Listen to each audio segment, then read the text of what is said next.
today's edition of Share the Gift Music, we are going to discuss a musical cadence. Alright, thanks for joining. My name is Daniel, and you can probably see my reflection in there in the piano. And today we're going to talk about a cadence and how it works in music and how you can use it as chord substitution. Really gospel and jazz. This is a very popular tool. And first, let's talk about a cadence. People use cadence as a rhythmic pattern, but in music, it's a series of chords that kind of bring music to an ending. Or if we were writing literature, it's every time you get to a period or comma, that's a cadence where there's a pause in the music. And the most popular cadence is so to do. And if I'm playing an F, we're talking about C to F. Okay, so that's a basic cadence, and you hear it in classical music. At the end, they do it a bunch of times, and it comes to an end. If we're talking about the key of C, so you can see what it looks like in all white keys. Here's middle C, by the way. It looks like this: 5, 1. They do it a bunch of times, and they'll settle in.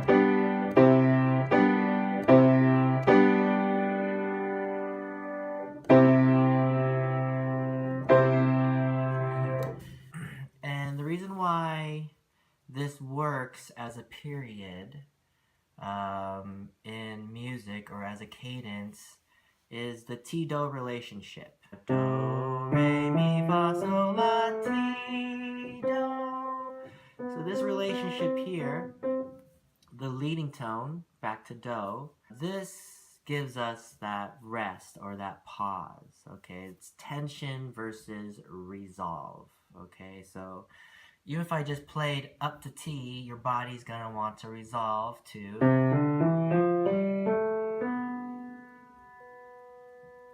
It's gonna usually want to resolve to do. I mean, you don't have to, but that's the general rule. Okay, so back to F. Okay, the next most popular cadence, aside from so do, would be either fa so do or re so do. Essentially the same set of chords, but the bass line changes, okay? And let's look at it in the key of C, okay? Here we go. Here's 5, 1 in C. Okay. Here's 4, 5, 1 in C. And then here's 2, 5, 1. C. Okay, and we can talk about how 2 is a great substitute, you know, or for 4 and all that, but we're not, okay? We're going to go right into chord substitution. And using this knowledge that 5 always comes before 1, or so always comes before do, and then we can use re, so, do, you know, to embellish the progression. Knowing that knowledge, you can plug that into your music anywhere, okay? So example, good progression that people like to play would be, right? Okay, or even,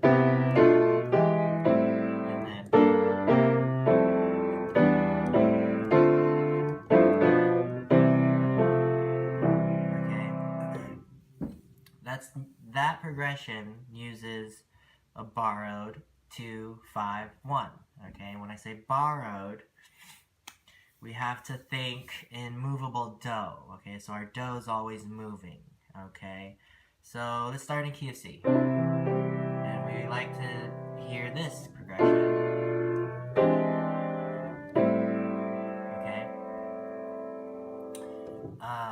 right there, you just saw a 2, 5, 1 relationship. okay? So we start on C again, and our destination for our progression is down to A minor. Very popular progression, so like, okay? So instead of just walking down like I just did, we can borrow a 2-5-1 progression. Okay, so our destination's A. So what's the 2-5-1 in A minor?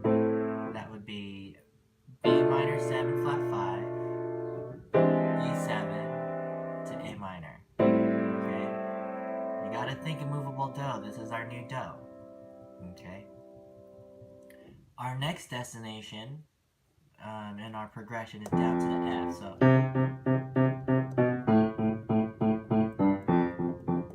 basic progression, and you're gonna want to go back to here later, back to the top. So our next chord in our progression will be the F. And so now again, you can borrow the 2-5-1 or the re so do in F, and that would be G minor 7 or G minor to C7 to F. I like to embellish the chords a bit. C7.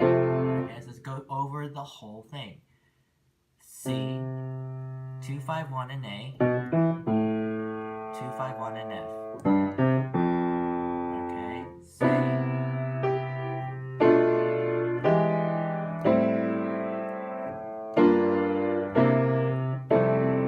Okay, then 2-5-1 in D minor.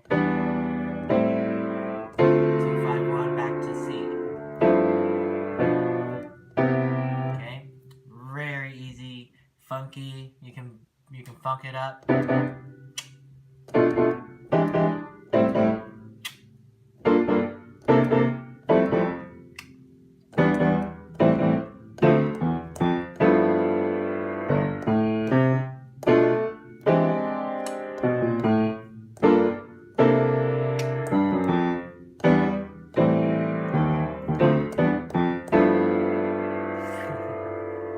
Alright, there you go. Now you have a basic understanding of what a cadence is in music terms and how you can use a cadence for chord substitutions and funk it up. Alright, hope you enjoyed this edition of Share the Gift Music Tutorials, and I'll catch you next time.